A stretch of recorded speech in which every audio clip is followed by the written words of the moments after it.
नमस्ते विद्यार्थी मित्रों। धोरण 8 सामाजिक विज्ञान આપણે કાલે ગ્લોબલ વોર્મિંગની અસરો આપણે જોઈ ગયા। હવે આજે આપણે જોવાનું છે કે ગ્લોબલ વોર્મિંગથી બચવાના ઉપાયો, એટલે કે જે ગ્લોબલ જે વોર્મિંગ જે છે એને બચાવવા માટે કયા કયા ઉપાયો આપણે કરવા જોઈએ। પરીક્ષામાં બંને કોઈ પણ એક પ્રશ્ન પૂછાય કે ગ્લોબલ વોર્મિંગની અસરો જણાવો અથવા તો ગ્લોબલ વોર્મિંગથી બચવાના ઉપાય જણાવો।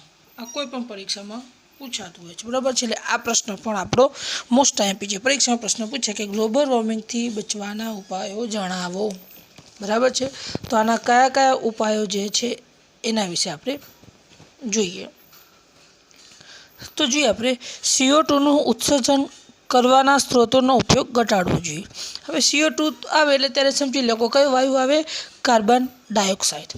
તો જે ચીજવસ્તુમાંથી કાર્બન ડાયોક્સાઇડનું ઉત્પાદન થતું હોય એવી ચીજવસ્તુનો ઉપયોગ આપણે ઘટાડવો જોઈએ। એ પછી કોઈ ઉદ્યોગ હોય કે વાહનો કે કોઈ પણ જગ્યાથી કાર્બન ડાયોક્સાઇડ વાયુનું પ્રમાણ વધતું હોય તો એવા સ્ત્રોતો એટલે કે એવા સાધનોનો ઉપયોગ આપણે ઓછો કરવો જોઈએ, જેથી કરીને CO2 એટલે કે કાર્બન ડાયોક્સાઇડનું પ્રમાણ વધે નહીં।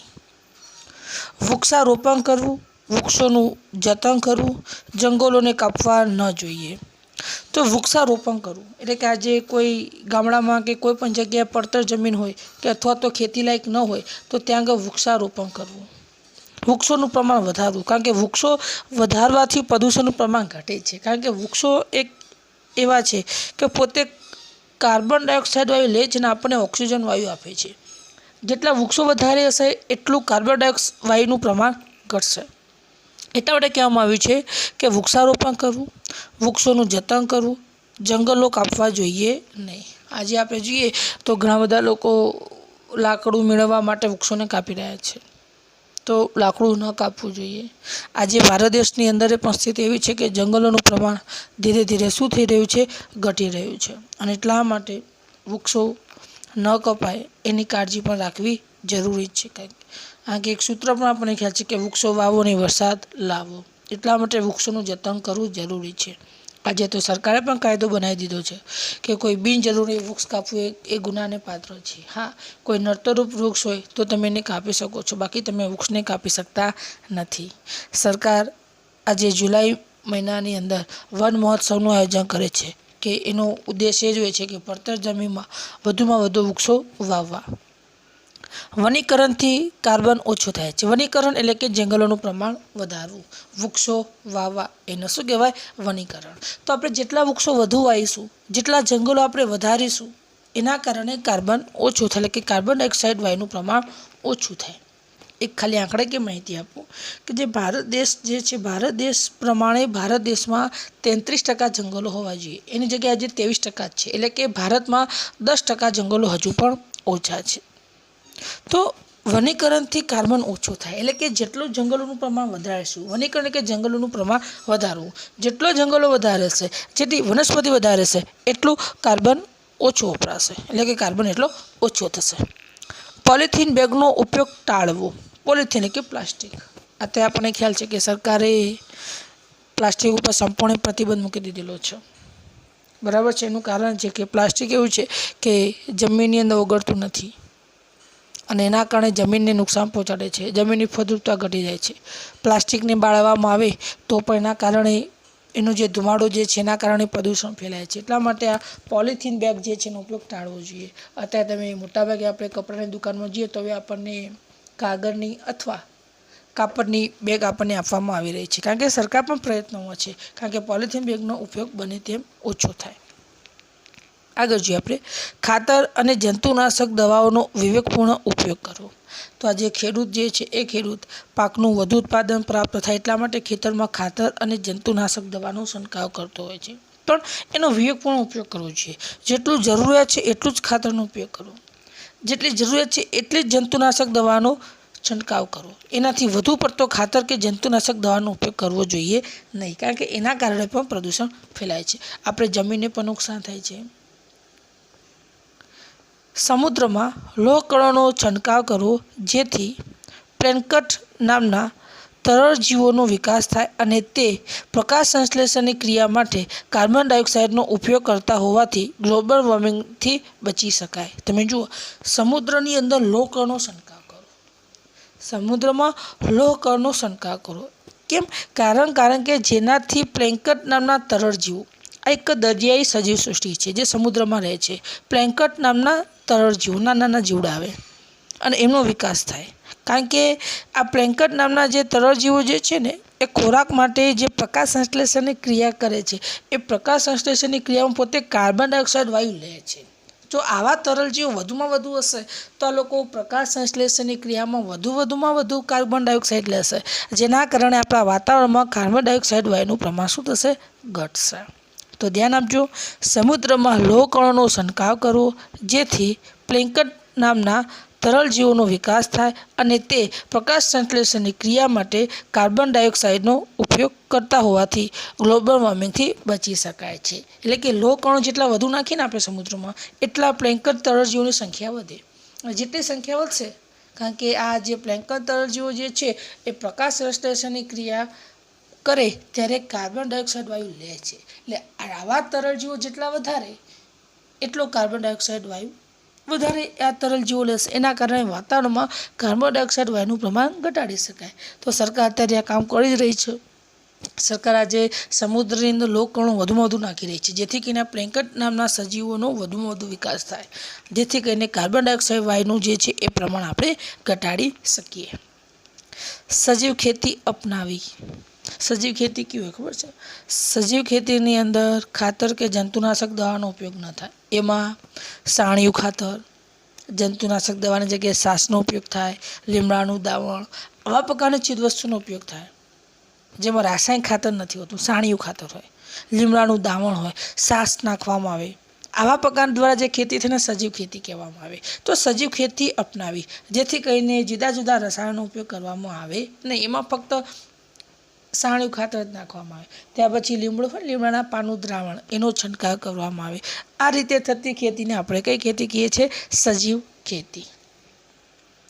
પશુઓના ખોરાકમાં બાયોટિક ભેળવવાથી તેથી પશુઓના જઠરમાં મિથેન પેદા કરતા બેક્ટેરિયા અંકુશમાં રહે છે। આપણને ખ્યાલ છે કે પશુઓ જ્યારે ખોરાક લે છે ત્યારે એમનું જે જઠર છે, જઠરની અંદર વધુ પડતો મિથેન વાયુ ઉદ્ભવ પામે છે અને મિથેન એ ગ્રીનહાઉસ વાયુ છે। કારણ કે આપણે જોઈએ કે નાઇટ્રોસ ઓક્સાઇડ, ત્યાર પછી કાર્બન ડાયોક્સાઇડ, ત્યાર પછી ક્લોરોફ્લોરોકાર્બન વગેરે જેવા વાયુઓ જે છે એ બધા ગ્રીનહાઉસ વાયુઓ છે। આ વાયુનું પ્રમાણ વધે ત્યારે ગ્લોબલ વોર્મિંગની અસરો સર્જાય છે, પર્યાવરણમાં પ્રદૂષણ ફેલાય છે। એટલા માટે મિથેન વાયુને કંટ્રોલમાં લેવો જરૂરી છે, કારણ કે પ્રાણીઓમાંથી પણ મિથેન વાયુ ઉદ્ભવ પામે છે અને એટલા માટે પશુઓનો જે ખોરાક જે છે ખોરાકમાં બાયોટિન ભેળવવામાં આવે જેથી કરીને પશુઓના જે જઠર છે એમાં મિથેન પેદા કરતા બેક્ટેરિયા શું રહેશે? અંકુશમાં, જેથી કરીને મિથેન વાયુનું પ્રમાણ જળવાઈ રહેશે। ઘર ઉપયોગી સાધનોનો વિવેકપૂર્ણ ઉપયોગ કરવો। તો આજે આપણે ઘરની અંદર જે સાધનોનો ઉપયોગ કરીએ છીએ એનો વિવેકપૂર્ણ ઉપયોગ કરવો। જેટલી જરૂરિયાત છે એટલો જ ઉપયોગ કરવો, વધારે ઉપયોગ કરવો જોઈએ નહીં। એ પછી વીજળી હોય, પીવાનું પાણી હોય, ખોરાક હોય, એ પછી કોઈ પણ હોય, આ દરેક સાધનનો આપણે વિવેકપૂર્ણ જ ઉપયોગ કરવો જોઈએ। જેટલી આપણે જરૂરિયાત છે એટલો જ, એનો આપણે દુરુપયોગ કરવો જોઈએ નહીં। પરિવહનના સાધનોનો વિવેકપૂર્ણ ઉપયોગ કરવો। પરિવહન એટલે કે આપણે જે એક જગ્યાએથી બીજી જગ્યાએ જવા માટે જુદા જુદા સાધનોનો ઉપયોગ કરી રહ્યા છે, માલ સામાન હેરફેર માટે જે ઉપયોગ કરી રહ્યા છે, આને આપણે જેટલી જરૂરિયાત છે એટલો જ સાધનોનો આપણે ઉપયોગ કરવો જોઈએ। જે વસ્તુ જરૂરી નથી એનો સાધનનો ઉપયોગ કરવો જોઈએ નહીં।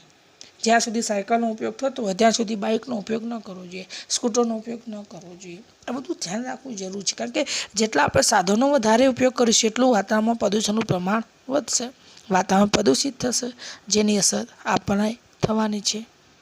વસ્તી વૃદ્ધિ અટકાવવી। વસ્તી વૃદ્ધિ એટલે કે વસ્તી વધારો અટકાવવો।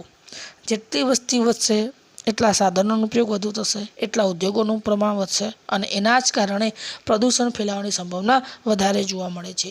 ગ્રીનહાઉસ વાયુનું ઉદ્ભવ વધારે થશે અને એના જ કારણે આપણે ગ્લોબલ વોર્મિંગ પર અસર થશે। એટલા માટે જે વસ્તી વૃદ્ધિ અટકાવવી એટલે કે વસ્તી વધારો અટકાવવો એ જરૂરી છે। આગળ જોઈએ આપણે વીજળી બચત માટે હવા ઉજાસ કુદરતી રીતે ઉપલબ્ધ બને તે વ્યવસ્થા કરવી। તો વીજળી બચત માટે આપણા ઘરની અંદર આસાનીથી હવા ઉજાસ રહે એવી કુદરતી રીતે ઉપલબ્ધ બને એવી વ્યવસ્થા કરવી જોઈએ. દાખલા તરીકે આપણા ઘરની અંદર વધુમાં વધુ બારી બારણાં બનાવવા, જેના કારણે ફાયદો શું થાય ખબર છે કે આપણે વીજળીનો ઉપયોગ ઓછો કરવો પડે, ઘરમાં આસાનીથી હવા ઉજાસ રહે. અને જ્યાં સુધી ઘરમાં હવા ઉજાસ આવતી હોય ત્યાં સુધી આપણે પંખો છે કે લાઇટ છે એ ચાલુ કરવી ન પડે, જેના કારણે વીજળીની પણ બચત થાય. તો વીજળીની બચત માટે હવા ઉજાસ કુદરતી રીતે ઉપલબ્ધ બને એવી વ્યવસ્થા કરવી. એટલા માટે તમે જો આપણે હવે નવા મકાનોમાં બારી બારણાં એવી રીતે રાખવામાં આવે કે ઘરમાં આસાનીથી હવા ઉજાસ થઈ શકે, જેથી કરીને વીજળી બચી શકાય. ઇકો ફ્રેન્ડલી કાગળનો ઉપયોગ કરો. તો આજે આપણે ઇકો ફ્રેન્ડલી કાગળનો ઉપયોગ કરો. આજે ઇકો ફ્રેન્ડલી કાગળ એવા આવે કે એક વખત ઉપયોગ કરી લીધા બાદ ફરીથી એ કાગળનો ઉપયોગ આપણે કરી શકીએ છીએ, કારણ કે કાગળ એ વૃક્ષોમાંથી બને છે. એટલે કાગળનો આપણે દુરુપયોગ ન કરવો જોઈએ. એટલા માટે હવે ઇકો ફ્રેન્ડલી કાગળ આવે કે આપણે જ્યારે એ કાગળને એક વખત ઉપયોગ કરી દઈએ ત્યાર પછી એ કાગળને ઉદ્યોગમાં લઈ જઈને ફરીથી જ કાગળ બનાવવામાં એટલે કે ફરીથી આપણે ઉપયોગ કરી શકીએ, જેથી કરીને આપણે વૃક્ષો કાપવા ન પડે. ધ્યાન આપજો, કાગળ એ વૃક્ષોમાંથી જ બને છે. એટલા માટે ઇકો ફ્રેન્ડલી કાગળનો ઉપયોગ કરવો. ઘરની આજુબાજુ છોડ અને વૃક્ષોનો ઉછેર કરો. તો આપણા ઘરની આજુબાજુ કોઈ પડતર જગ્યા હોય ત્યાં આગળ વૃક્ષો વાવવા, જેથી કરીને વૃક્ષોની સંખ્યામાં વધારો થાય, આપણને પૂરતા પ્રમાણમાં ઓક્સિજન મળી રહે, કાર્બન ડાયોક્સાઇડ વાયુ ઘટે. અને આપણો પહેલેથી પ્રયત્ન એવો હોય છે કે વૃક્ષોનું પ્રમાણ વધારવું.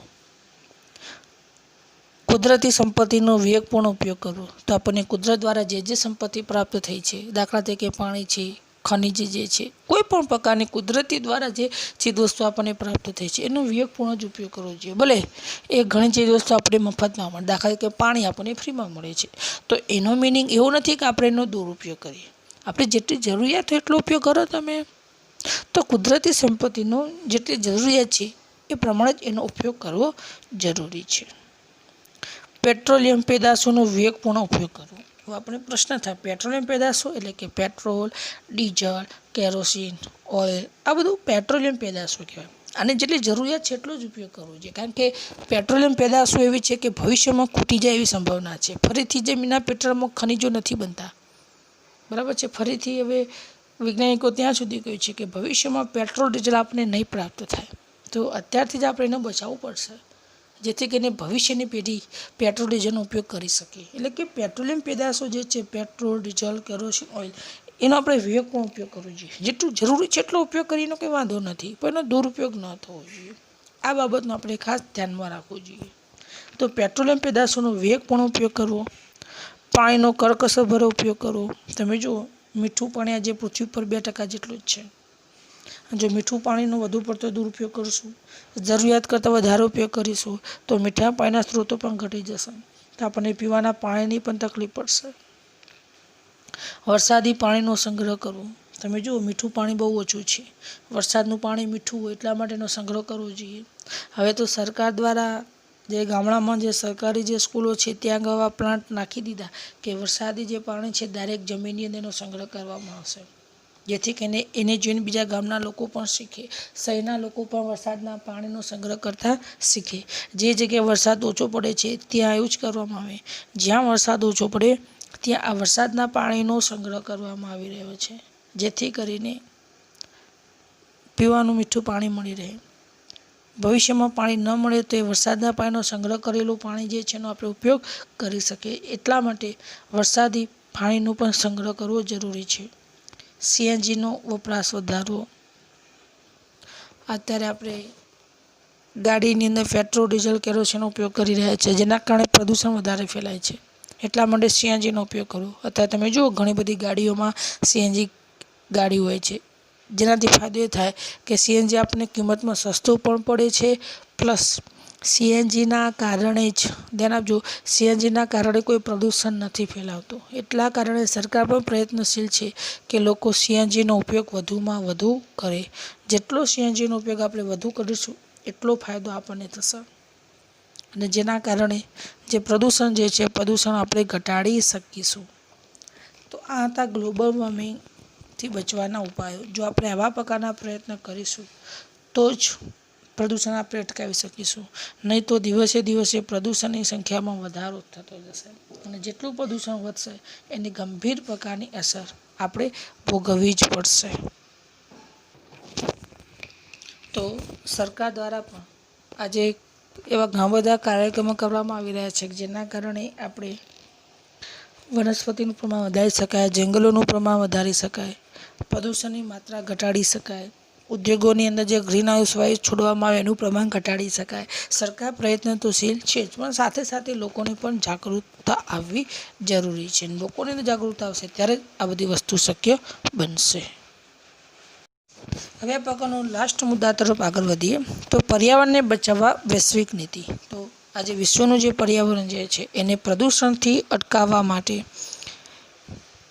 વિશ્વ સ્તરે અલગ અલગ દેશોની અંદર બેઠક બોલાય છે. આ બેઠકનો ઉદ્દેશ્ય એ જ હતો કે પ્રદૂષણ ઘટાડવું. તો કઈ કઈ જગ્યાએ બેઠક? તો આપણે જોઈએ, સૌપ્રથમ 1972માં સ્વીડનના પાટનગર સ્ટોકહોમ ખાતે પર્યાવરણ બચાવવા માટે બેઠક મળી. તો શરૂઆત અહીંયાથી થઈ. સૌપ્રથમ 1972માં સ્વીડનના પાટનગર સ્ટોકહોમ ખાતે પર્યાવરણ બચાવવા માટે બેઠક મળી. પરીક્ષામાં વારંવાર પ્રશ્ન પૂછાય કે પર્યાવરણ બચાવવા માટે સૌપ્રથમ બેઠક ક્યાં મળી? ઈસવીસન 1972માં સ્વીડનના પાટનગર સ્ટોકહોમ ખાતે આ પર્યાવરણને બચાવવા માટે બેઠક મળી. જેવું અલગ અલગ બાબતો નક્કી કરી કે દરેક દેશે જરૂરિયાત કરતાં વધારે પ્રદૂષણ ન ફેલાવવું જોઈએ, જે દેશો વધુ પ્રદૂષણ ફેલાવી રહ્યા છે એમની ઉપર કાર્યવાહી કરવી. આવા તમામ પ્રકારના નિર્ણયો અહીં લેવામાં આવ્યા. ત્યારબાદ બ્રાઝિલના રિયો ડી જાનેરો ખાતે પૃથ્વી સંમેલન મળ્યું. ત્યાર પછી જે બ્રાઝિલ જે છે, બ્રાઝિલનું એક મોટું શહેર છે જેનું નામ છે રિયો ડી જાનેરો. ત્યાં આગળ પૃથ્વી સંમેલન યોજાયું. એનો ઉદ્દેશ્ય પણ એ જ હતો કે વિશ્વની અંદર પ્રદૂષણ ઘટાડવું, પર્યાવરણને બચાવવું. પરીક્ષાઓ પ્રશ્નો પૂછાય કે બીજું પૃથ્વી સંમેલન એટલે કે પર્યાવરણ બચાવવા માટે બીજી બેઠક ક્યાં ભરવામાં આવી? તો બ્રાઝિલના રિયો ડી જાનેરો. ક્યાં? બ્રાઝિલના રિયો ડી જાનેરો. ત્યાર પછી ત્રીજી આપણે વાત કરીએ, ત્યારબાદ ગ્લોબલ વોર્મિંગના સંદર્ભે વિશ્વ સ્તરે ડિસેમ્બર 2009માં ડેનમાર્કની રાજધાની કોપનહેગનમાં એક સંમેલન મળ્યું. ત્યારબાદ ગ્લોબલ વોર્મિંગના સંદર્ભે ડિસેમ્બર 2009 કઈ સાલ છે? ડિસેમ્બર 2009માં ડેનમાર્કની રાજધાની કોપનહેગનમાં એક બેઠક મળી. અને આ બેઠકમાં એવું નક્કી કરવામાં આવ્યું કે જે વિકસિત રાષ્ટ્ર એટલે કે જેમનો વિકાસ છે, જ્યાં ઉદ્યોગોનું પ્રમાણ વધારે છે, અમેરિકા, બ્રિટન, ફ્રાન્સ, ચીન, રશિયા, આ બધા વિકસિત રાષ્ટ્રો કહેવાય. આ વિકસિત રાષ્ટ્રો કાર્બન કટ નીતિ સ્વીકારતા નથી. વિકસિત રાષ્ટ્રો કાર્બન કટ નીતિ સ્વીકારતા નથી. કાર્બન કટ નીતિ એટલે શું? તો કાર્બન કટ નીતિ એટલે કે આજે ઘણા બધા દેશો જરૂરિયાત કરતાં વધારે પ્રદૂષણ ફેલાવી રહ્યા છે, જરૂરિયાત કરતાં વધારે કાર્બન ડાયોક્સાઇડનું પ્રમાણ વધારી રહ્યા છે ને કાર્બન કટ નીતિ કહેવાય. કાર્બન કટ નીતિમાં એવું નક્કી કરવામાં આવ્યું કે દરેક દેશ જરૂરિયાત કરતાં વધારે કાર્બન ડાયોક્સાઇડ વાયુનું ઉપદ્રવ નહીં કરે, જરૂરિયાત કરતાં વધારે પર્યાવરણને નુકસાન કરનારું જે પ્રદૂષણ છે એ વધારે નહીં ફેલાવે. છતાં પણ વિકસિત રાષ્ટ્રો આ કાર્બન કટ નીતિનો સ્વીકાર કરતા નથી.